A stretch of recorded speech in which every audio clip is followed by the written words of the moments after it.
Good afternoon. I am Norbert Claude Gorin from the Department of Hematology and Cell Therapy at Hôpital Saint-Antoine in Paris. I am the chair also of the EBMT Global Committee. I am pleased and honored to be the moderator for this seminar dedicated to infections in hematology oncology, unfortunately in the COVID era. This is my disclosure. As you can see, but I am essentially pleased to mention that this webinar is supported by an unrestricted educational grant from Air in Space.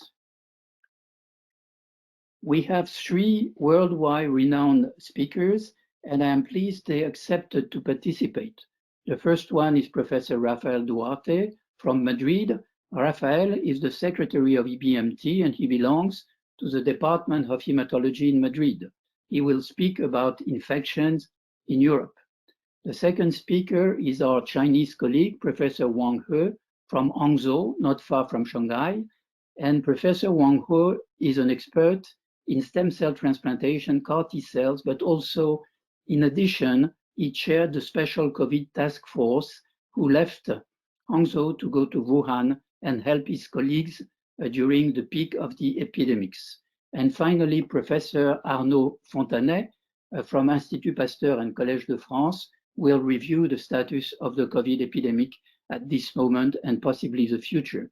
Arnaud Fontanet also is a member of the French Scientific Council who advises our president, Emmanuel Macron. And also I wanted to say, please do not leave immediately after the last talk because there is a debate. I will now introduce the specter of infections in my own field, which is hematology and cell therapy. And this slide, already published 10 years ago, shows in transplant patients the risk of infection before, during, and after the transplantation. And as you can see here, we have bacteria at the top, viruses, and fungi.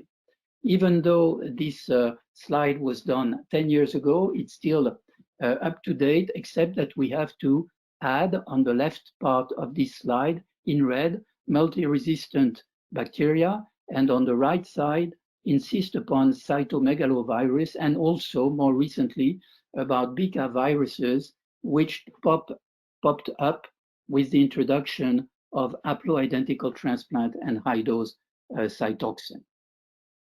So I will add one slide regarding bacteria, just to mention that there has been recently some focus on tuberculosis and most of all, latent tuberculosis.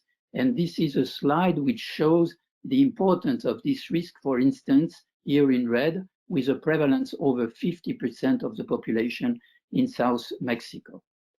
Regarding fungal infection, we all know that aspergillosis is not the only one. And I just wanted to find one slide and to show you that we have other risks, such as histoplasmosis. And you will note, of course, at the end of this slide, the mention that mask wearing is protective, as well as HEPA filters, which have been here recently installed in Vellore in India, or even more sophisticated system, such as these ones, we and others have in our centers, where in addition to filtering particles like bacteria and fungi, all particles, including also viruses, are now destroyed in an oxygen plasma-built environment. And here we are in China, here also with BioCare rooms, which have switchable positive or negative pressure adjusted to the need of the team treating a specific patient. Now, unfortunately, comes the coronavirus pandemic and the spike protein, as you can see here, all over. I am showing here today the last statistics from the Johns Hopkins University with, as you can see, almost 30 million people so far infected throughout the world, and we probably will reach, unfortunately, soon 1 million of deaths. This slide summarizes, if you go to the last column in red, the number of deaths per million inhabitants per country. and I selected the 9 most unfortunate countries with the highest number of deaths. On this slide, I put the major consequences of the COVID in our transplant departments.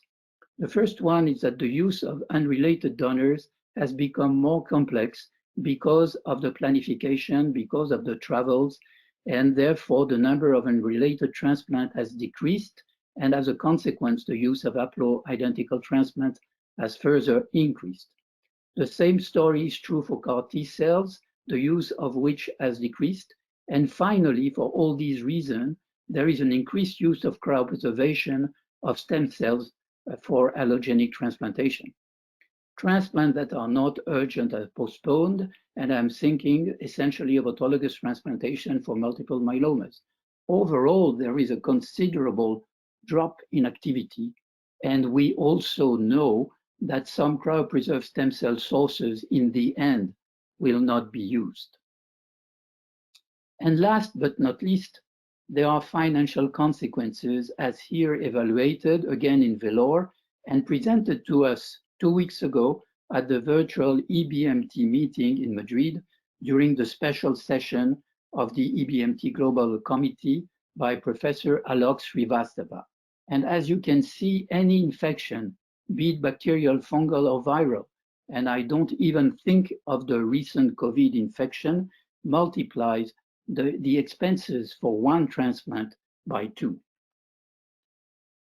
At the end of this seminar, after the 3 speakers, I guess we will have many questions, and I summarized here some of the questions we will have. For instance, mutation, do they occur? We know the answer is yes, but does it really matter? This will be one question. A second question will be, will we really get soon directly antiviral new drugs? We do not very often hear of this, and aside from remdesivir, we don't know. And the third question is, what about vaccines? We have almost too many vaccines, so probably one is safer than another one, and which one? So just to illustrate the mutation, we have here the first strain of a virus with a G614 mutation emerging in Europe in blue, as you can see, since April. So it started with D614 and it's now G614. Is it important?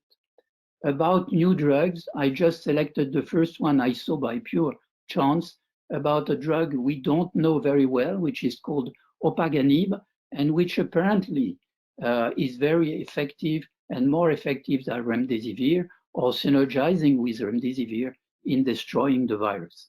And finally, this slide among very many from the New England Journal of Medicine in July, showing important efficacy with mRNA vaccines. So, finished with my introduction, and I would like now to leave the screen to our first invited speaker, Professor Rafael Duarte from Madrid, Spain, and see you at the end of this session for the debate. Thank you.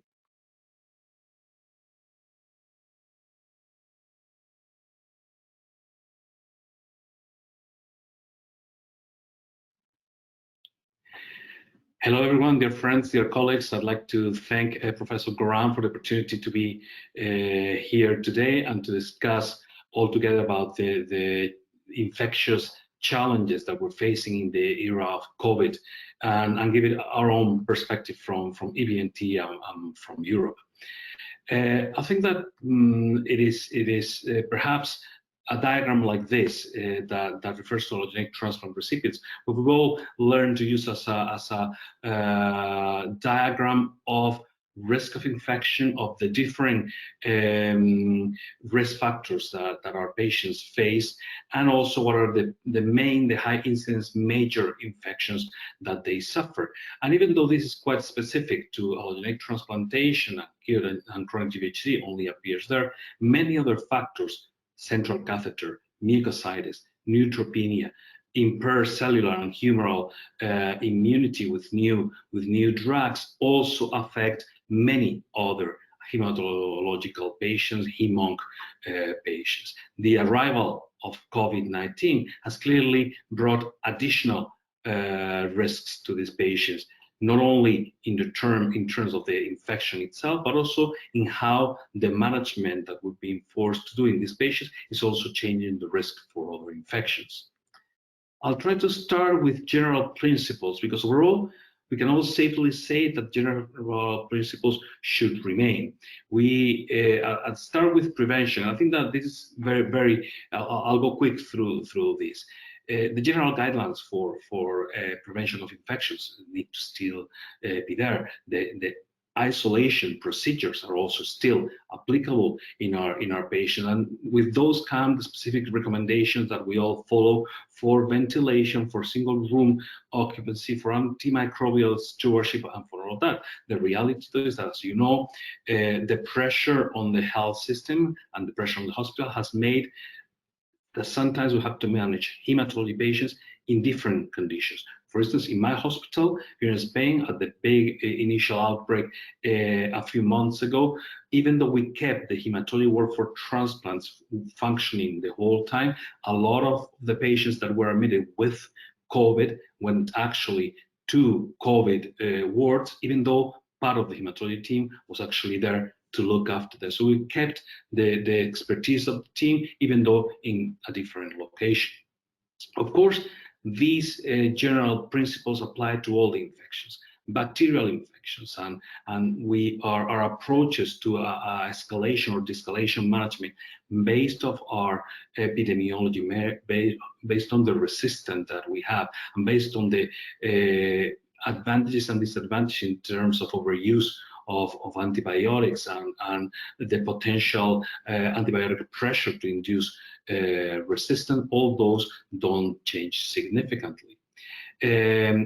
These are guidelines for treatment of fungal infections, and those also remain pretty much the same in this context. And I'm focusing initially on this treatment because I think that one of the points I want to make is in this anti-infective management is the priority that we need to all bring in prevention and in prophylaxis in this patient. But treatment as such wouldn't really change dramatically. Viral infections, and of all those, the major infection that our patients face is CMV infection. And here I've selected from the SIL-7 guidelines these recommendations for antiviral prophylaxis. The rest of them within SIL have not changed dramatically, but the arrival of letermovir has really made a difference in these patients. And all these prophylaxis clearly makes a difference in duration of hospitalization and also on the requirement to bring patients in and admit them to hospital if they do have a CMV reactivation. So in the current situation of a COVID pandemic, these should be taken as a priority. Recommendations as well for vaccinations. I think that these are also very relevant. We have them very close to our hearts now because ESIL has just updated them very recently. All these are tables taken from the EVMT handbook, and I want to highlight perhaps only influenza. Influenza is clearly very important, but it's going to be particularly important in this period, and we all know that there might be some potential cross reactivity that might make some vaccinated patients a bit less susceptible to severe forms of disease. But more important than that, what would be really difficult to manage is the overlap of a COVID pandemic with also a flu season in which we don't take as much measures as we can to prevent influenza in our patients. All the others don't change very dramatically, and you know all these recommendations. Haemophilus, diphtheria, all these recommendations do not change dramatically in these patients. I think it's important to consider that there's not a unique vaccine schedule that we can apply to all. Clearly, the benefits are both for the society to avoid at a population level creating holes of immunity, but also this individual interest for each of our patients. And as the COVID vaccines are under development, and they come with different mechanisms and different ways of action, we'll have to see when we have results how our patients are approach the possibility of receiving COVID vaccination. That's something that will develop in the next few months. What is the impact in this very brief summary of anti-infective management and the general guidelines? What is the impact that COVID is having, and what is the impact that we've experienced? Clearly, the impact goes not only in infection, but much beyond. There's an unprecedented pressure on healthcare systems, not only at hospitals, but also primary care and ICUs. There's changes in the allocation of resources. There's disruption of the transplant teams, not only physicians that get infected, but also quarantined, and then physicians are taken away from teams to be able to look after the COVID patients. I told you a little bit before about how we organized that, and many of my team, the members of my team, actually had to look after COVID patients, and one of the ways we arranged it is that hematology patients with COVID was specifically looked after these physicians, these team members. There's clearly issues about unrelated donor procurement, not only assessment, but also collection and transportation. And it is very important as well knowing how COVID infection itself has had an impact as an infectious complication in these patients. And all this under the uncertainty that we've had about the management of patients that are already immunosuppressed and who are at risk for infections, and for whom many of the treatments that we've been trying during the pandemic, we didn't have a lot of evidence, a lot of understanding how they would go. There's been clear recommendations, and I think that is a tribute to everyone in different societies who made the effort of very rapidly, from a scientific society, provide the community with recommendations for this challenge, how managing these patients, in particular transplant recipients and CAR immunotherapy, CAR T-cell therapy patients have been addressed in some guidelines. Also, and of course, with the higher experience of having experienced this pandemic earlier, a lot of this information is coming from China. Professor He Huang is one of the leading authors, along with many other international and Chinese colleagues, of these specific management strategies and challenges for CAR-T. The reality, though, is that even though we've had all this information, granularity of information about infective complications other than COVID itself is still small. It's still something that we have to collect, and there's repositories and registries where we're collecting this data, including EBMT, and hopefully we'll learn soon. I want to give a general concept coming to this point, and is that beyond the specific microorganism, the management of infections, opportunistic infection in hematology oncology patients, really can rely on a few tools. Can rely on prophylaxis, as long as it's effective and safe. It relies as well on diagnostic tools, and we know that is something that is obviously very important, that has been developed and is the way to treat more accurately these patients, and also on the availability of treatments. I think that all these three parts of the creation of tools that we can use to manage these patients in the context of a pandemic, on the pressure over hospital wards and beds, clearly lead us all to give a higher importance, higher relevance to the role of prophylaxis. And this applies to many different infections. I'd like to highlight two.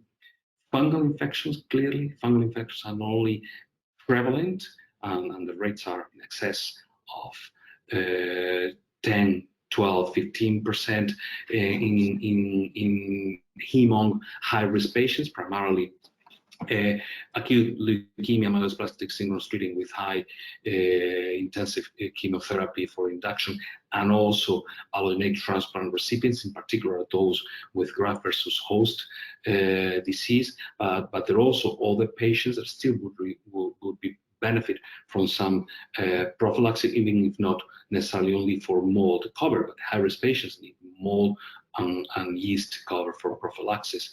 And at the same time, during a long time, we've sort of faced that duality of prophylaxis and diagnostics as something that it was not easy to reconcile, as prophylaxis reduces the incidence of infection and therefore the performance of the test.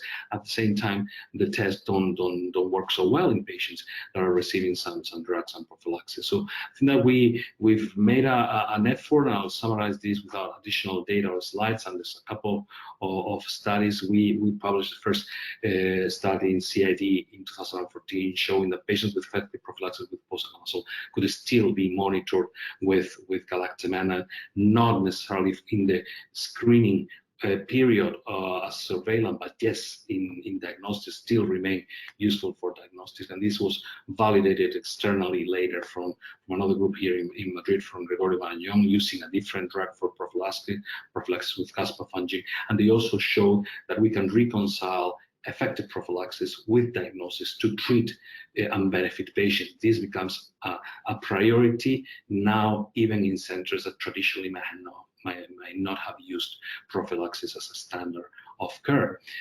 Also, in cytomegalovirus. Cytomegalovirus, we've treated for decades. We've learned to use diagnostic tests we have, and at the same time, the drugs that we have available to treat. We know about the side effects, and we know that beyond all these strategies, after more than 2 decades of a preemptive therapy strategy based on diagnostic tests, patients at risk for cytomegalovirus and those that reactivate do worse than patients that do not reactivate cytomegalovirus that are not at risk, and a difference of around 10 to 15% in overall survival. Clearly, the arrival of letermovir has made a difference on this, improves outcome, reduces all-cause mortality, and reduces dramatically the incidence of infection, which also associates with reduction of on the days of admission and reduction of the hospital stay and need for readmission in subsequent recurrent CMV reactivation. So I cannot stress enough the role of prophylaxis in this context of a COVID pandemic. What is the impact that we see? I'm going to share with you some data. This is activity from the Spanish Transplant Organization, and you can see that in the months of the bulk of the pandemic, clearly comparing 2019 and 2020, the unrelated donor transplant activity reduced dramatically.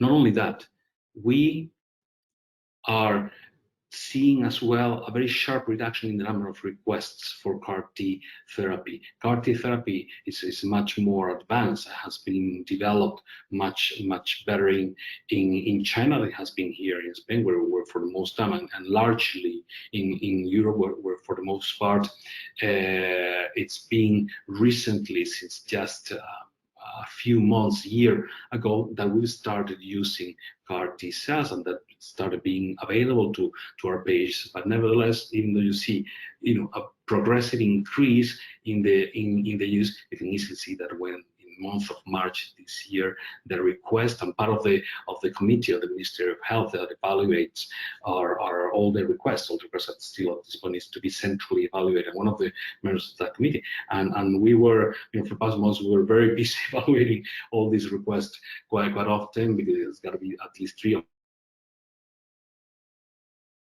us this evaluation. And however, right now there's very few, hardly any CAR T requests, but something that we also have to make up for in the second wave of the pandemic. And outcomes. I'm gonna share with you a little summary of data from a couple of studies. This is a study from the Spanish Transplant Group that includes not only transplant, but also non-transplant hem-onc patients, 41 centers, both pediatric and adult patients, is retrospective analysis. The primary objective was to describe the clinical characteristics of these patients, try to figure out how is it that they look like, and also looking at some analysis of mortality and potential risk factors that associate with mortality or with the potential benefit from the treatments that we were using in all COVID patients, hem-onc and others. And this is the summary. These are the outcomes, and these are the patients that we have. There's 244 non-transplant hem-onc recipients, and then autologous and allogeneic transplantations. Clearly, there's demographics that vary between type of patient, and that just probably defines how candidates for autologous and allogeneic transplantation and some are somewhat selected based on these demographic factors, so it won't take much time there. And these are the factors that really influence results. The independent risk factors for having a severe form of COVID in hem-onc patients are hypertension, lymphopenia, and CRP. And we don't see really differences in clinical laboratory characteristics between the transplanted and the non-transplanted with regards to the severity and the presentation or the duration of hospital admission with COVID-19. More results from the Spanish study. There were differences between the transplant recipient and non-transplant recipients in terms of antiviral therapy and the use of corticosteroids, which is greater in transplant recipients than it has been in the general population of other hem-onc patients, and also the recovery from COVID as a result probably of the deeper immunosuppression that these patients have. Conversely to what one would have perhaps anticipated, it was not a poorer outcome. The overall had, if anything, a lower overall mortality in transplant recipients compared to the others. As you saw, the demographics were different. There were more comorbidities in the other patients, but nevertheless, being a transplant recipient doesn't put you automatically in a far worse risk of this infection. These are the curves, and as you can see, based on COVID stage and based on risk factor, having 0 to 1, 2 or more than 2, older age, disease status, neutropenia, and high CRP are the main drivers of mortality in hem-onc patients treated with COVID. Clearly, there's still things that we are missing in terms of the total understanding of the factors that influence this outcome. And we are engaging the Spanish study with the high incidence that we had with EBMT in a combined analysis with large environment to explore all these. Preliminary data from this combined analysis have been presented by Per Lindemann at Virtual EBMT 2020 just a few days ago, and you've got their curves of survival by type of transplant, allogeneic and autologous, and you've got there the B-log ranks not statistically significant, and this is not with these numbers, and same thing, survival depending on age, children and adults. When we looked into these factors to see the factors that really associate with outcome, perhaps the most striking difference is that is age at COVID and performance status that makes a real difference beyond other factors. That probably also associated with the makes sense in the findings that we had at the Spanish study of the allo transplant recipients not doing worse than the hem-onc patients that overall have a higher age as well. So I think that I'll leave it with some lessons for the future and with two small comments. We gotta try and maintain the activity. It doesn't look like this is it's going to go anytime soon. So we gotta keep the activity of transplantation and cellular therapy in these patients. And I think that we need to highlight that there's a need for the strict measures of infectious disease control for prevention in inpatients and outpatients to be done. That goes along with telemedicine, with many other strategies. And also, I want to highlight the fact that anti-infective strategies should be particularly proactive to prevent infection complications with the use of primary prophylaxis. Prevention is paramount in these circumstances. And I'll leave you just with a few images in the last couple of minutes. You know that we had this Congress in EBMT Congress planned for Madrid this year in March. IFEMA is the third largest convention center in the world for international conferences. This was planned for March this year. This is what we used to do. These are the meetings where we all made the interaction that we normally had.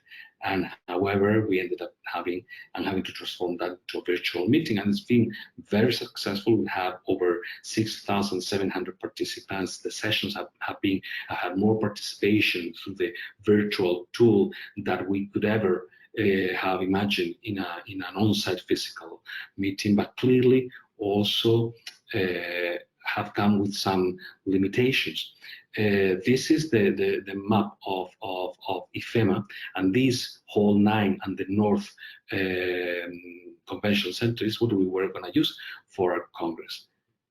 And this is Hall 9 in March, right that same weekend that we were going to start the Congress. And what we were building there, unfortunately, were not the industry stands for education and for communication. It was beds for this large hospital that we set up, second to the one in Wuhan, the largest in the world after one in Wuhan here in Madrid. And we also decided that nevertheless we're still planning for a hybrid meeting. We'll have to see in March next year. So hopefully, if everything goes well, depending on the pandemic during this winter, we'll hopefully have at least an on-site and also access virtual, depending on the circumstance for everyone to be able to tailor the meeting to their needs. And finish with my last slide, which brings a discussion that I think also needs to be optimistic. We're suffering from this infection, or patients are suffering from this infection, and hemo patients suffering from this, but also hematology, oncology. Hematology is also fighting back the disease. And I'm going to leave you here only the image, and I encourage you, if you didn't have a chance, to go back to our website, to the EBMT Virtual 2020 website, and listen how endothelial treatment and dysfunction, how mesenchymal stromal cells, how convalescent plasma, how many of the antibodies, monoclonal antibodies that we use in the treatment of our patients are also potentially of use in COVID. Thank you very much again for the invitation, and I'll be looking forward to answering questions and to discuss at the end. Thank you again.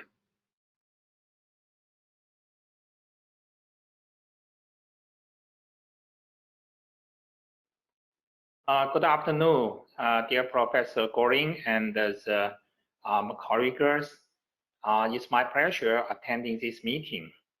I'd like to talk about the prevention and the treatment of the major infectious disease in hematology and oncology patients in the COVID-19 era.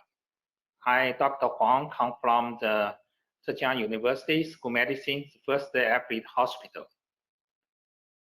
So I'd like to talk of the three subtopic. One is the pandemic of the COVID-19 in China and the influence of the hematological malignancies. We all know the COVID-19 pandemic, and first in China, February, and lasted about 3 months. So here is the total confirmed case, and we can see here is from the February and January, February, and until about the April, and stop here, the case not increased. The very new confirmed case we can see here is the March and February is very high. And in here is a member of China, and our the Zhejiang province is also the heaven hit by the pandemic. So I'm sorry, we can see here the pandemic globally, the COVID-19 is very spread is very fast, and here is the confirmed diagnosis. So Americans and another European countries, another Africa, is many countries have from the globally the COVID-19. So how about the hematological disease during the COVID-19 pandemic?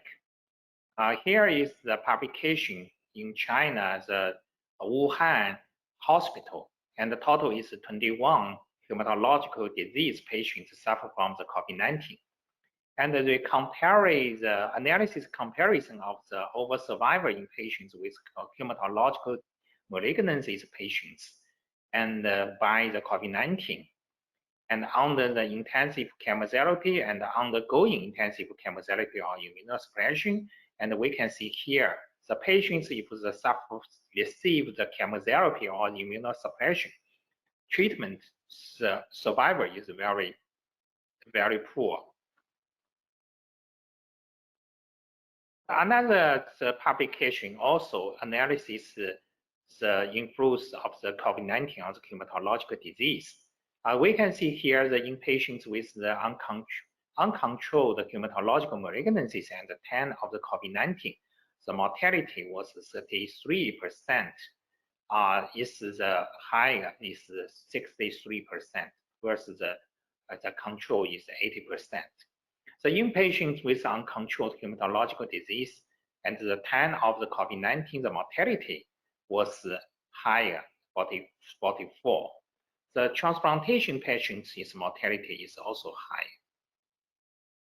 The influence of the COVID-19 hematological, the conclusion is COVID-19 was severe in patients with hematological malignancies, and their survival was strongly correlated with the COVID-19 stage, and the patient and the disease-related factor, just like the old agings, disease status, performer status, immunosituations, and the systemic inflammation.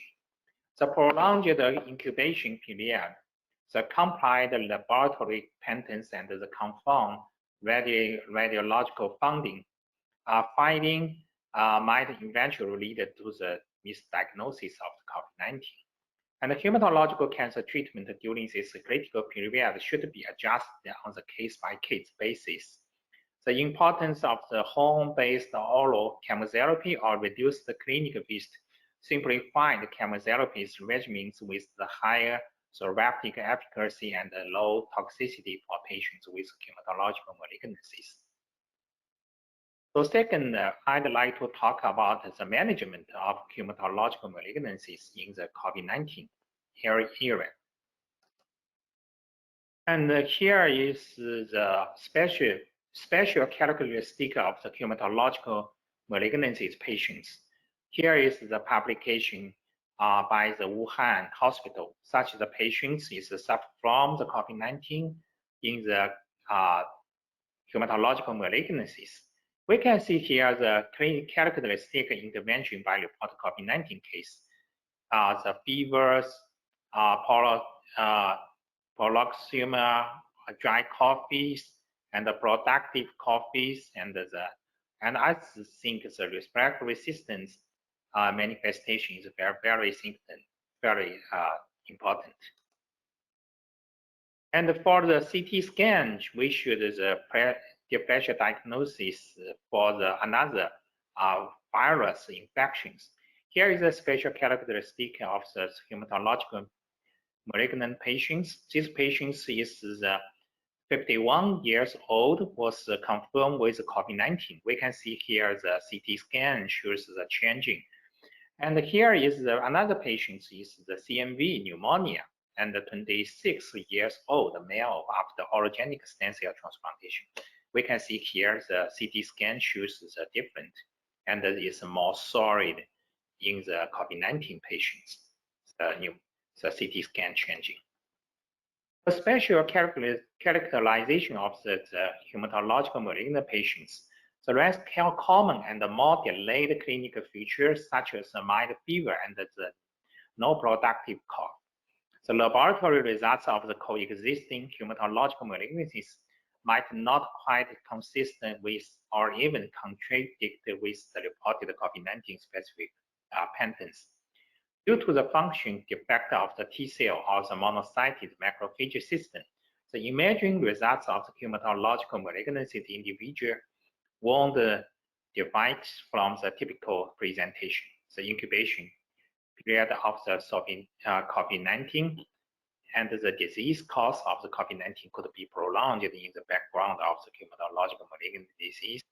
The treatment strategy to track the coexistence of the COVID-19 and the hematological malignancies should be taken into the consideration with the adjusted chemotherapy dose, adjusted transplantation stage, adjusted chemotherapy antigen receptor regions, and the enhanced supportive strategies.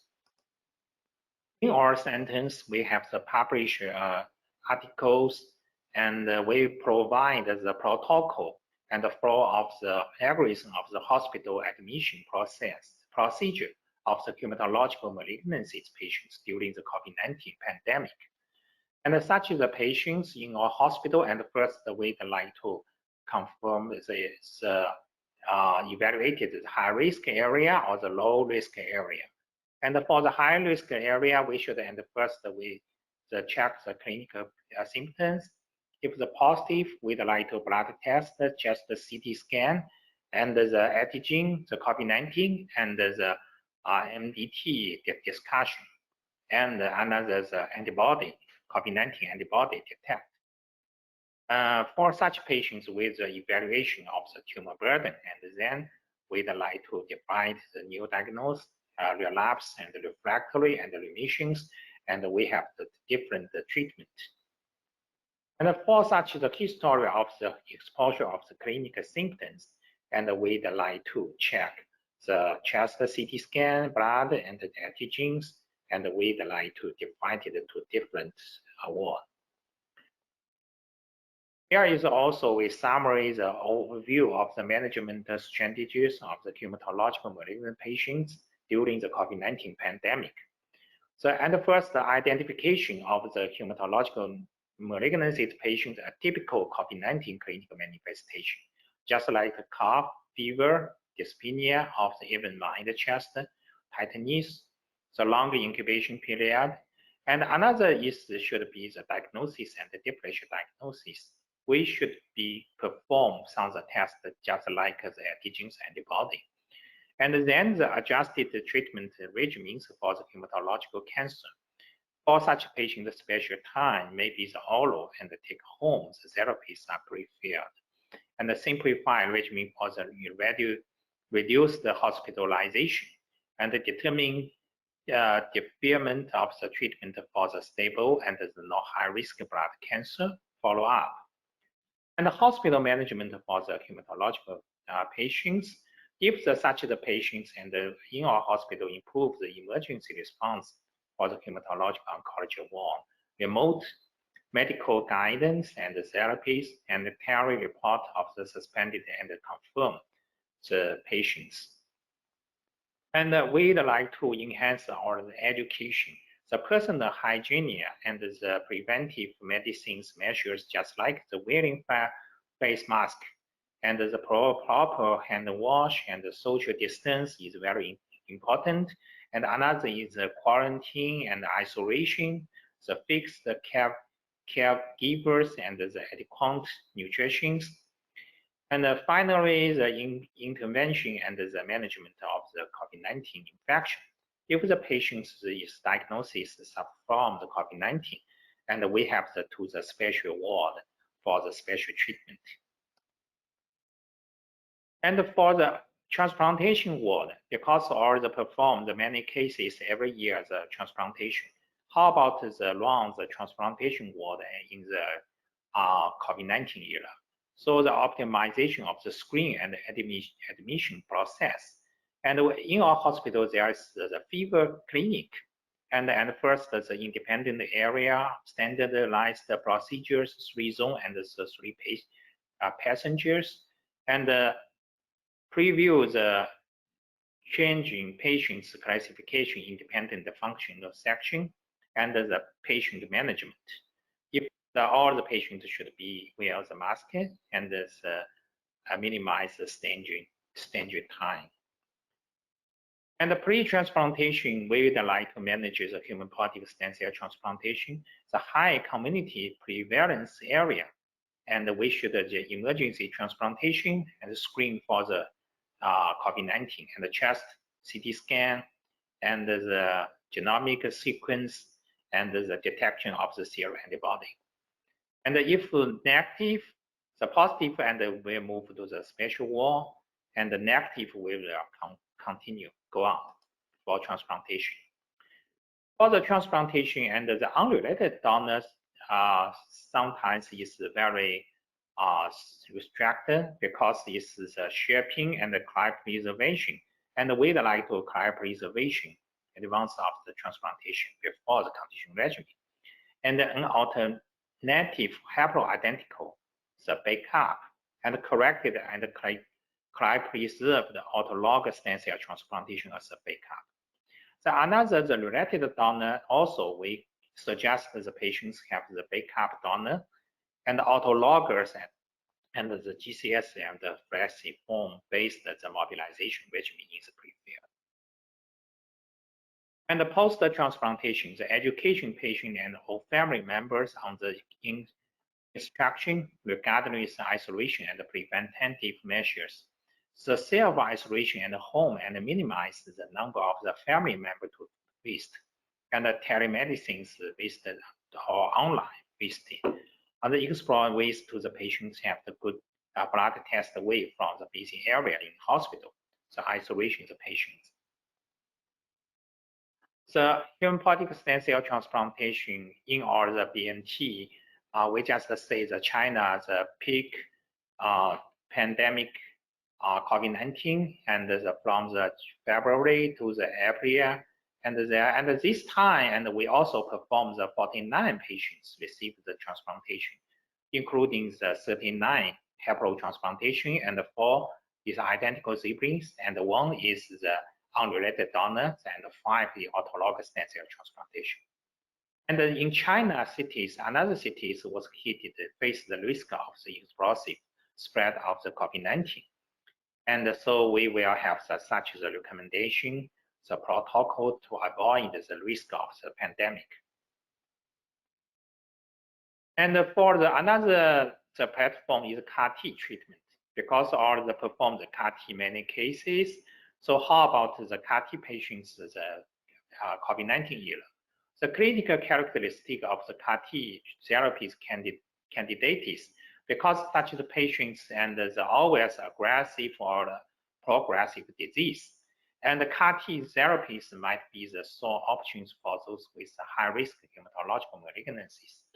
So we should evaluate the pandemic risk and how about the treat patients.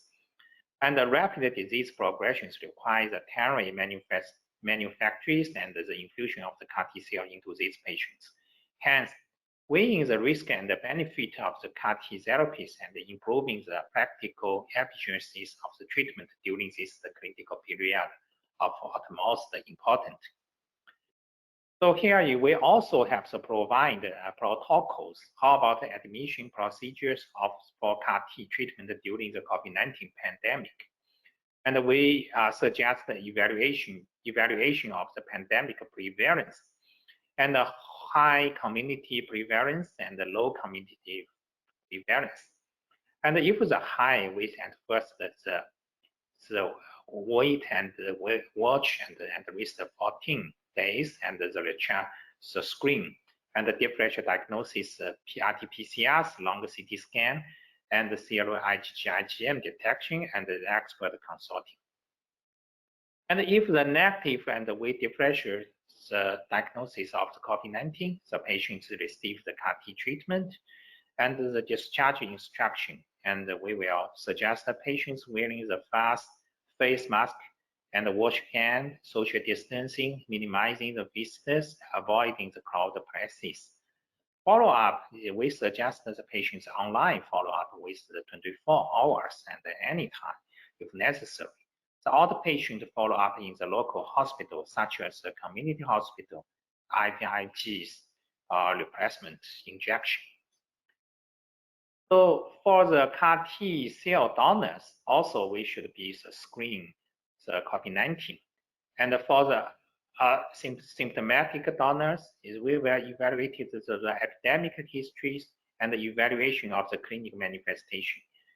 We suggest that the donor receives such as a screen, the RT-PCR and the long CT scan, and the serious IgG-IgM detection and expert consolidation. And after such a screen, the donor can be the eligible donors. Here is the published BMT and also suggest the CAR T-cell resources and the potential disruptor during the pandemic, maybe the apheresis and the cell processing and the shipping and the logistic, manufacturing, hospital capacities, ICU capacities, blood bank, laboratory tests and radiation, pathology, caregivers, and housing. So such all factors should be considered by the physicians. And here is all for the CAR T treatment strategy, and in the summary of the representative regions from China mainland, from the January to the March this year. And here is all hospital. We can see here is the perform the CAR T treatment patients. Here is the Tongji Hospital, and another is the Tianjin Hospital, another hospital. And from this, we can see here is the Wuhan. Wuhan, we think, is the storm center, the pandemic center, and the virus is CAR T center. And we can see here the number changing. Here is from the January to March and to 2019. And here is from July to the September 2019. But here is this year, the first 3 months, and from January to the March is the drop down the case.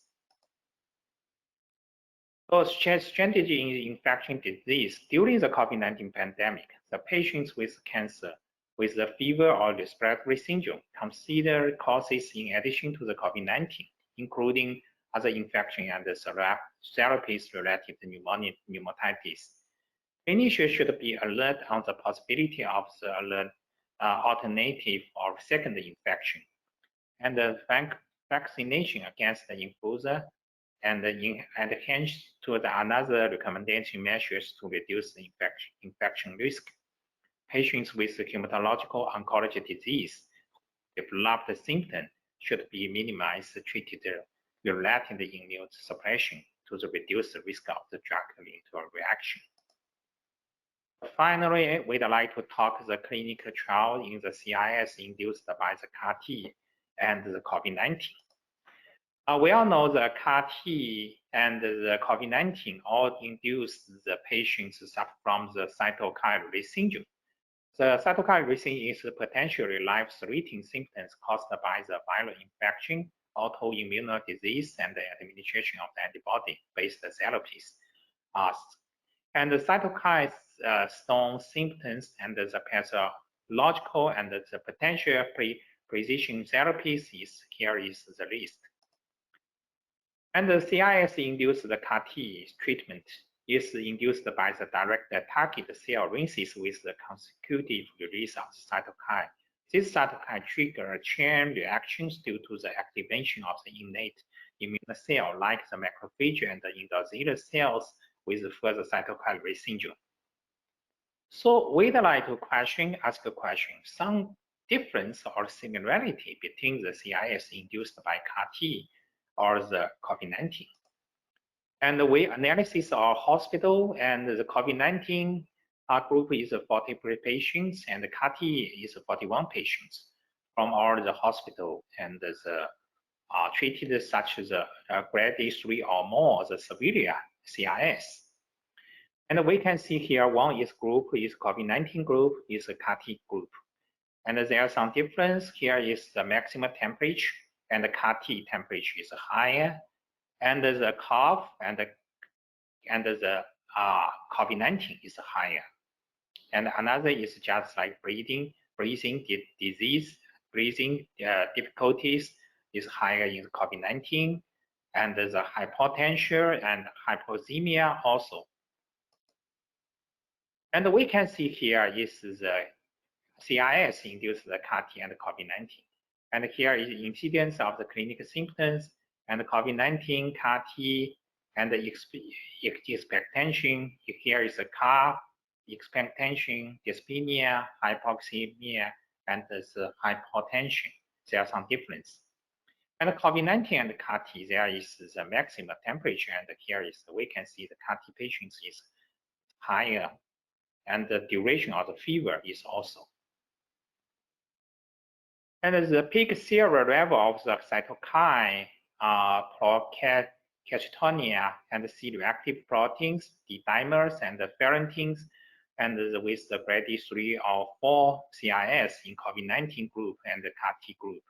And the data shows described as a median. So we can see here is a CAR-T, and almost is higher. CAR-T is interleukin 2, interleukin 6, interleukin 10, and also interferon. And here is just here the interferon alpha is the COVID-19 is higher than the CAR-T, and another is also almost is higher than the CAR-T group is more higher than the COVID-19 group. The correction between the virus load and the tumor burdens and the cytokine levels with the CIS in COVID-19 group and the CAR-T group, and the correlation and the linear regressions was used for the statistic analysis. We can see here is very clear the correlation between the virus burden load and the leukemia burden. A complication in patients with severe the CIS, we can see here the COVID-19 and CAR-T, and there are some the respiratory failure. There are some difference. COVID-19 is higher, and here is the transfer for the ICU also higher in the COVID-19 group. So inflammatory response in the CIS caused of COVID-19 and the CAR-T cell therapy was similar, but the difference intensity. Cytokine like interleukin 6, interleukin 10, interleukin 2, interferon alpha, interferon gamma experienced available increased to group, with the interferon alpha exhibited significantly higher levels in the COVID-19 group. The diagnosis and the treatment experience of the CIS in CAR-T cell therapies may provide great impetus for the CIS.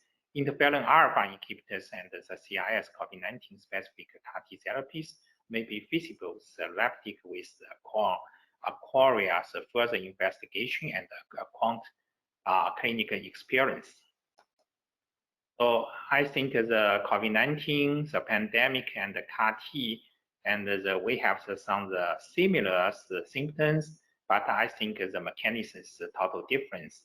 So in futures, we'd like to further study such as the CAR-T and the pandemic. How about the CIS, and how about use some methods in intervention? Thank you very much. Thank you for your attention.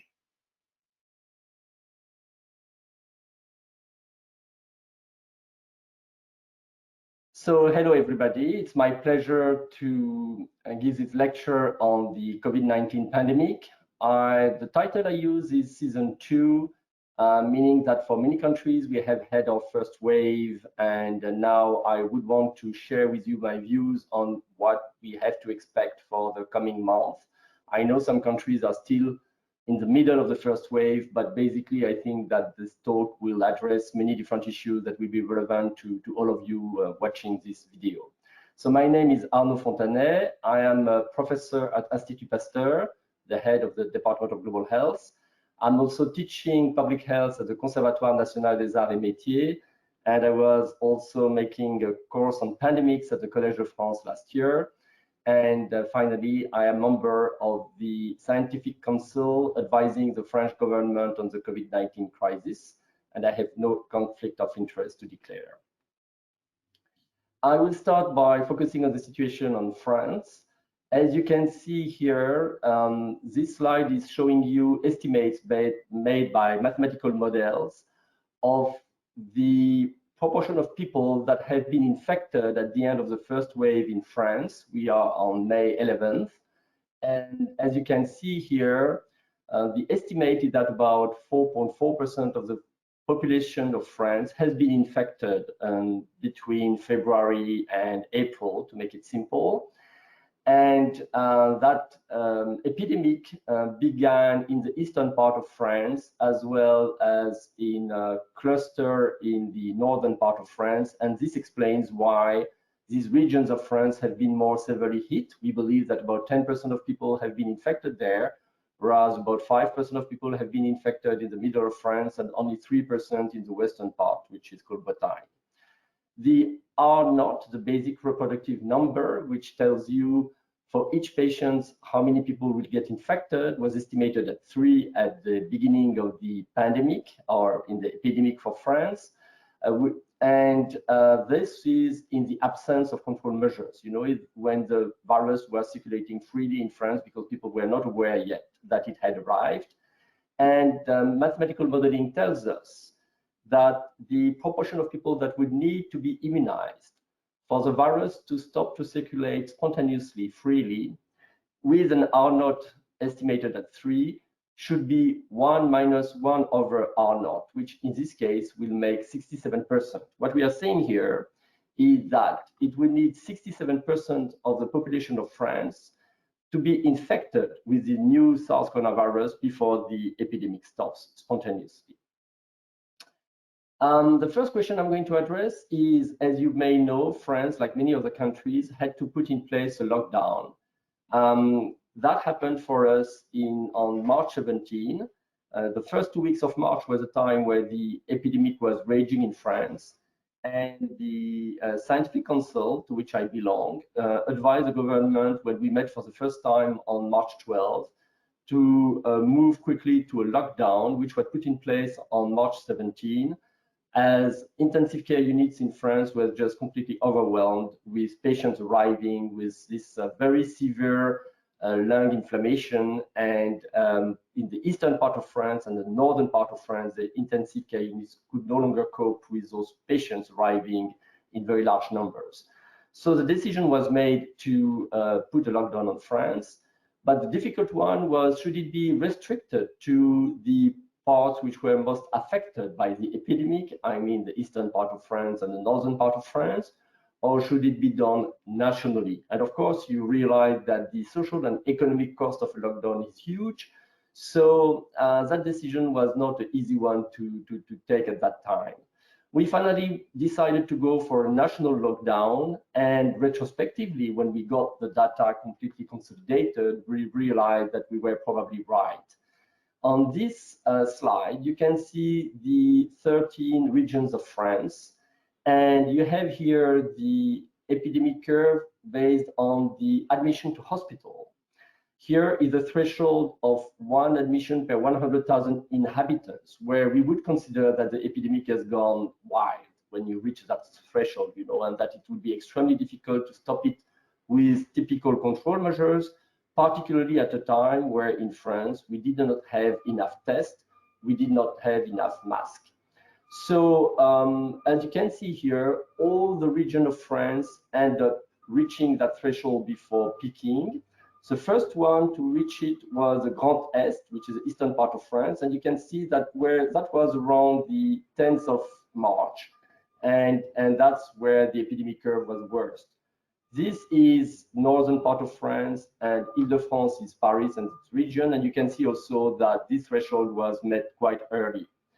The region of France which reached the threshold the latest was Bretagne, in the western part of France, and you can see that that was around the 23rd of March. The lockdown had been put in place here, as you can see with this line, which means this is 17th of March, and it is the time the lockdown was put in place. So the first message is, wherever you were in France, at some point before the peak of the admissions of hospitals, the epidemic had reached a stage where it would have been unstoppable, and this is why it has been important that the lockdown was put in place. The second interesting message of these slides is that regardless of whether your epidemic started very early or quite late, like in Bretagne, the time when the admissions peaked was about the same. It was, as you can read here, 28th of March is the time of the peak, plus or minus 1 or 2 days if you want, if you look at the different regions. And that is exactly 11 days after the lockdown was put in place. And 11 days is the time between infection and hospitalizations for the people who do the severe form of disease. What we are seeing here is that it is a lockdown and not anything else, magic, that stops the admissions to hospitals. And therefore, it has been truly efficient. And whether your epidemic has started very early, like the eastern part of France, or very late, like Bretagne, it's exactly at the same time that it will stop. And that is the effect of the lockdown, and it was important that we could document that. Now, when we look at Europe, and different surveys which have been performed using antibody tests, what was the proportion of population that has been infected? We saw that for France, mathematical modeling was pointing at 4.4%. Spain, which was also very severely hit by the epidemic, the threshold, well, the proportion of the population infected was 5%. Geneva, but this is just the city of Geneva, not the entire Switzerland, was 10%. And this is what we have seen in France, in Paris, in the big cities of the eastern part of France, we have about 10% of people infected. Sweden, 7%, but that was in April. You know that since the epidemic has continued to progress in Sweden. And Finland, which has been quite spared by the epidemic, is at a lower level, around 2%. And here are the figures for the blood donors. Now, there are some questions. Do we truly need to get these 66 or 67% of the population immunized before we reach herd immunity, or could it happen earlier? And some people have been questioning that and saying, well, we find this figure far too large. As you could see from the previous slide, we are talking about 5 to 10% of population that has been infected. It means we would have done only 20% of the road to herd immunity. This is really sad news. So there are some issues like, would seasonal coronavirus, for instance, protect us? And you know that this new coronavirus is somewhere between seasonal coronavirus that gives flu, or the SARS or the MERS that gave severe lung disease when it comes to clinical manifestations. And some people felt like there is a very large proportion of individuals who got seasonal coronavirus in the world, and maybe that gives you some protection. And there are some work on T-cell immunity suggesting that. There are some people also who have been measuring the T-cell reactivity among the contacts of the patients. The contacts did not get antibodies, but they do show some T-cell reactivity. Does it protect? And then there are issues of this theory of 2/3 of the population has to be immunized before the virus stops to circulate spontaneously, is based on simple mathematical models where people just mix what we say homogeneously, and there is not sort of some people that get very socially connected and would be the first to be infected, and then would themselves infect other people because they are socially connected, and other people that would be very excluded from society, for instance. And if that happens, then indeed that figures should be lower. At the end of the day, when it comes to this heterogeneity, it may have an impact, but probably not as large as some of it expected. And finally, the children, and I will come back to that. It seems that children are less likely to become infected, and also that they would be less likely to infect others, particularly the children less than 10 years of age. What is it about all that? I'm going to touch upon some of those points in the next couple of slides, and then summarize a little bit our thoughts about this.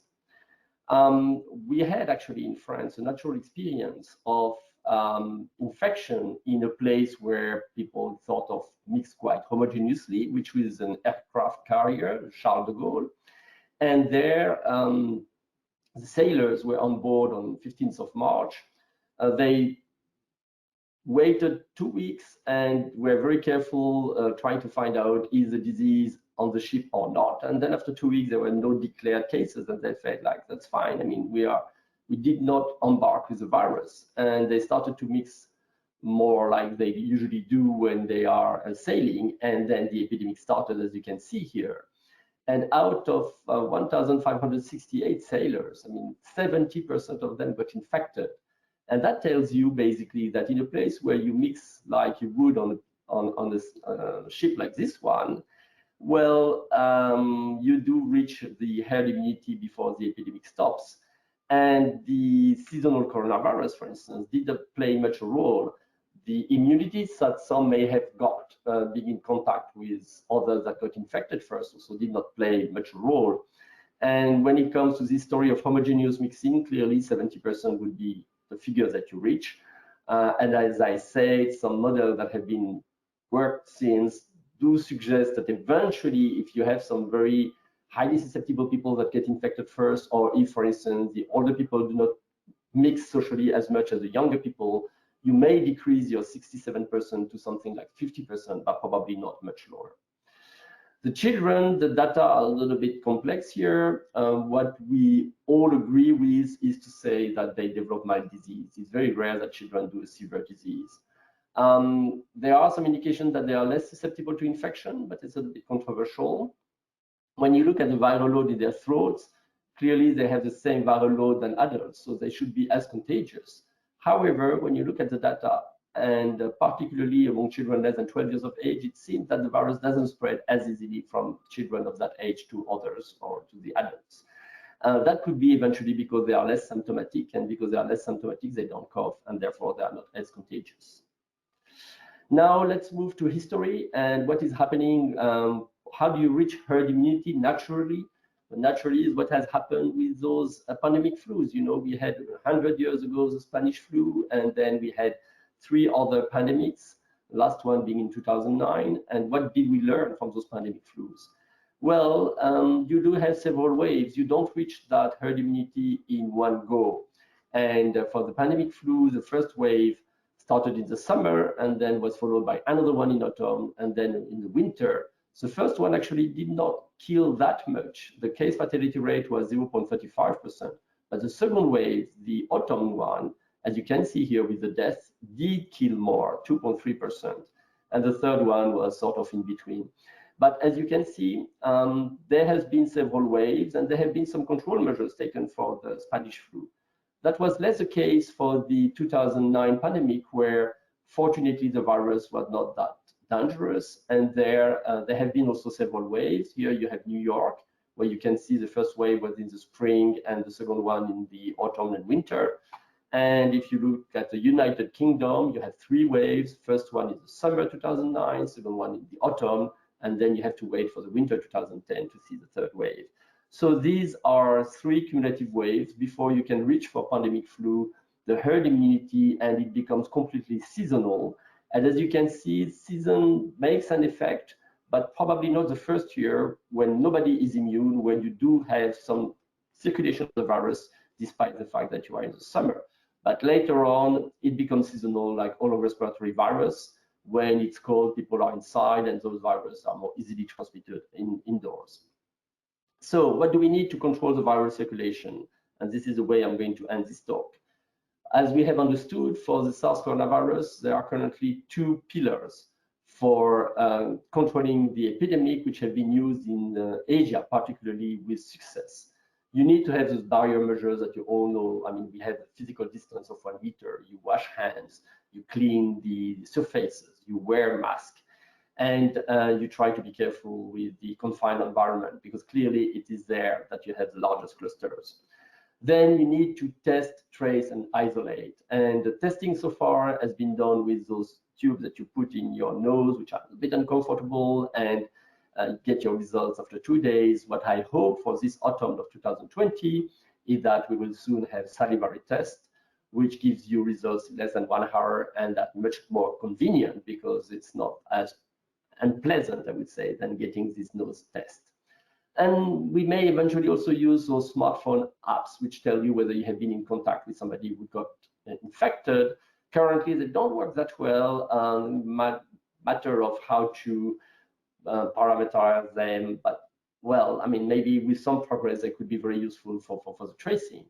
And we need to target the super spreading events and to prevent them. What we have learned during this first wave of the COVID-19 pandemic is that the clusters took place in confined environments such as bars, cruise ships, disco, meatpacking plants, workers' dormitories, churches, nursing homes, confined environments that we have to really make a very clear surveillance there, eventually close some of them, and avoid the large gathering of people. This is the best way to control the viral circulation until we get what we need most at this stage, which are drugs and vaccine. Drugs, because we would be able to prevent the severe forms of disease, and that's what we want to avoid.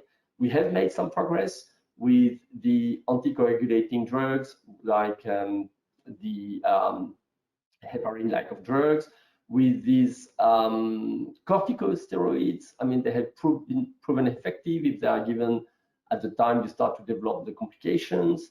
Also, the way you ventilate patients now has become much more effective than the beginning and help with high flow of oxygen to avoid the intubation. And we hope that during the autumn or early January, we will get some new drugs based on interferon, maybe anti-cytokines, monoclonal antibodies, we don't know yet. And vaccines, which would be the safest way to reach herd immunity without going through the complications of disease and the death. The vaccines currently, there are 6 which are in phase 3 trials, which mean that they are currently tried against placebo to see if they protect against the infection. We hope that by 2021, we will have safe vaccines, that's a priority, and partially effective. If they are more than 50% effective, it's a good beginning. And that is the only way to reach herd immunity. We cannot allow the virus to circulate freely. That is too costly in human lives. And if you confine, move to a lockdown, it's too costly for the economics. But if you can wait for the drugs to prevent the complications and the vaccines to reach herd immunity through vaccines, then we eventually would have finally got control of that terrible virus. Thank you very much for your attention.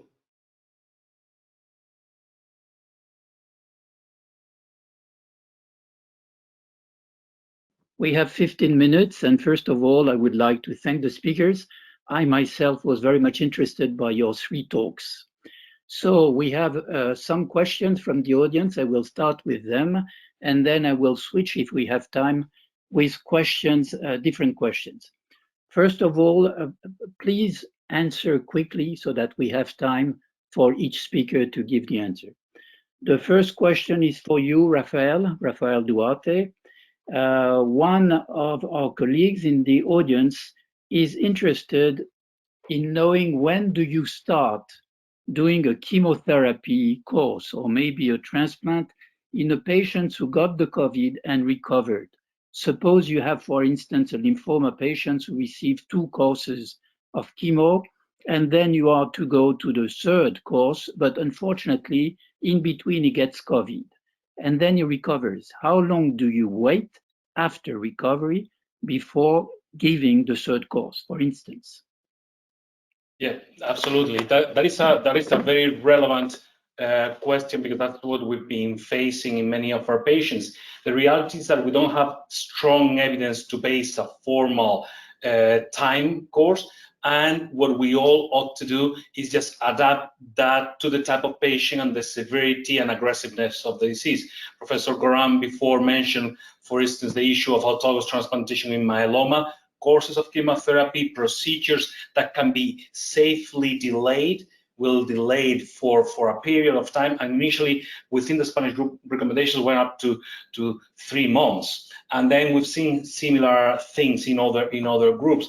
Right now, the reality is that patients that have a fairly easy course and that clear the COVID with no other issues, we've learned as well that all the potential problems about subsequent fibrosis, pulmonary fibrosis, and other issues, we are less concerned about now than we were back in March. So we tend to be more proactive. In most cases, acute leukemias, we tend to be fairly proactive, and other types of diseases that are more chronic, we give some more time. Not very precise response, not very precise answer, but I think that the learning curve over the period is that we don't need to be too scared to carry on with treatment in these patients, in particular those that have acute aggressive diseases and need to get on with their treatments. Of course, clearance of the virus is mandatory for that. But as you said, remain proactive. So we get the message. Absolutely. Then I have a second question for Professor Wang He. Some people, and myself, in fact, were interested by the two patients you showed with the X-rays and most of all, the CT scans. And you showed us that with the COVID, the densification of the imaging was more important than with CMV.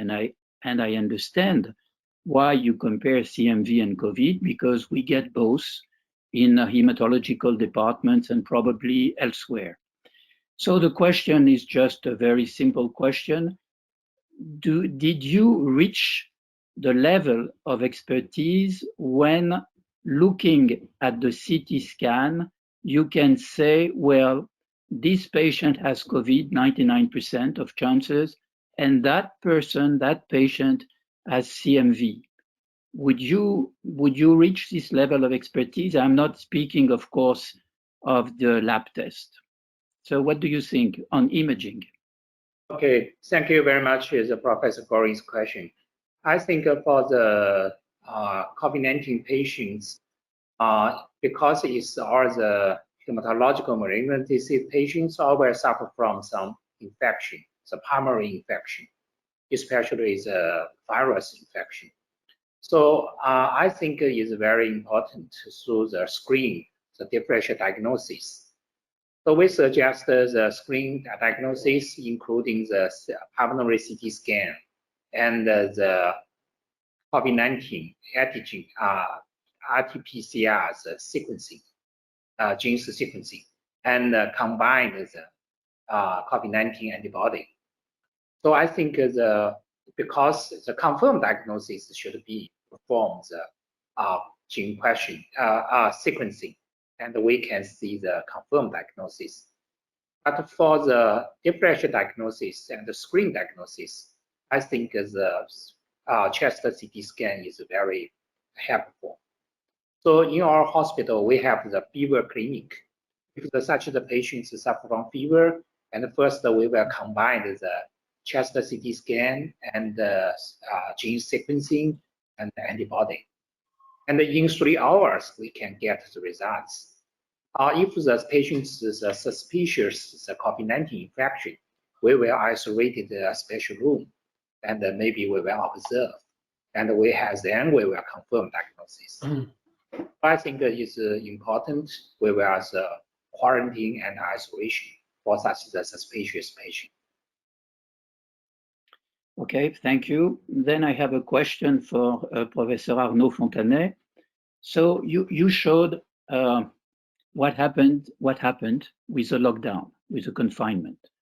And it's very impressive because you got exactly the same results in all the regions of France. So no question it worked. But one of the questions, and in fact, I could have asked myself the same question, is the following. It worked, but then in all the countries, not only in France, the deconfinement or unlocking seems to be either a failure or, well, it did not work forever. So do you have any comment? What should have been, let's say, a perfect deconfinement in your view? Well, you may ask this question to our Chinese colleague, because I think that they are in a much better situation than we are. But if I look at Europe and the way it went, when we came out of the lockdown in France at mid-May, we had about 1,500 infections per day. This is manageable. This is where you can do proper screening, tracing, isolation. Unfortunately, during the summer, we let it just gradually, how to say that, degrade, to the point that now in France, we are at officially about 10,000 infections per day. I would say more likely 25,000 per day. Unfortunately, it's about the same situation in Spain. And at that level, it's no longer possible to really control the epidemic. Your screening, tracing, isolation strategy become really challenged. And I'm really concerned about the fact that we will have very hard time to bring the level down to these few thousands where you can control the epidemic. If I look at other countries in Europe, Italy, for instance, Germany, Denmark, they all do much better. And it's very difficult when you look at the different measures. I mean, I think we all take the same measures. If I look at what the Spanish have decided, what the people from the UK, Germany, we are more or less all on the same line. Maybe small differences. For instance, the Danish and the Sweden do not use a mask. But other than that, we all have more or less the same policies. And it's really very difficult to understand what makes a difference between countries. My guess, but it's pure speculation, is that in France, we have not acquired the level of self-discipline you need to prevent the transmission, particularly when we are with friends or family. And when I look at the bars and restaurants of Paris in the evening, crowded, when I hear of friends who tell me, I'm going to the wedding of whoever next week where there would be 250 people, I realize that people have not true conscience of the risk that we are currently taking. And maybe what happens in Italy, Germany, and some other countries is that they have been much more careful at the time we were getting out of the summer, you know, when, but this is speculation, it's not based on data. And just to tell you, I'm really concerned that the current time where we have opening of schools, universities, people going back to work after holidays, soon we will have the time it will get a bit colder and people will be in confined environments. Plus the level of circulation of the virus in France, but I'm afraid it's about the same situation in Spain, will make it extremely challenging to control. And the longer we wait for taking the measures, the more difficult it will be to control the epidemic, the stronger the measures will have to be, and the longer in time they will have to be. So I think there is no point for not starting now. And we will have a period of 3 to 6 months, very challenging, before, I hope, some of the first active drugs like monoclonal antibodies, for instance, will help on the top of drugs which have proven effective like corticosteroids and anticoagulants. And 2021, we will probably have the first vaccines, partially effective. It's really important they are safe because, as you know, in France, people are not very happy with vaccines, so they have to be safe. And gradually, we will have more and more vaccines that make it a little bit easier. But again, to answer directly your question, I'm sorry for this very long answer. It's really, I'm afraid at the level of individuals that we have failed. People have been pretty good at wearing the mask, pretty good at washing hands, keeping the physical distance. But when they come into the family level or the friends level, they remove mask, they get closer. And that's my guess where things went wrong. But again, I'm not really, it's really based on speculation. I'm curious to know what Raphael or Hayes thinks. They are Right. front row. Just along these lines, I'm just receiving a question, which may be a question for the three of you, provided that you answer in 1 minute, very rapidly. I won't say anything. The question is about, would for some reason this second wave, if we call it a second wave, be milder, with milder cases than the first one? In other words, I think this has been the feeling for some time in France, that maybe what we are observing now is milder than before. Is it true in Raphael, in Spain? Do you have the same feeling? Raphael, yes, no? So yes, I think that we still have the feeling that this second wave is somewhat milder, because we're testing everyone, which is something we didn't do back in March. The numbers of new cases are very high, as Professor Fontanet was saying, but the percentage of those that go into hospital, into ICU, are far lower. And also is going slower in time. It's not just in 2-3 weeks we have a huge peak. So we'll have to see how this develops. But hopefully, fingers crossed, it'll be less aggressive from a clinical perspective. It's hard to tell how much masks make the inoculum smaller and therefore less severe. There's many other hypotheses that are hard to tell, but hopefully it'll stay like that. This is my perspective here as well. Thank you, Raphael. Professor Wang He, do you have the same feeling?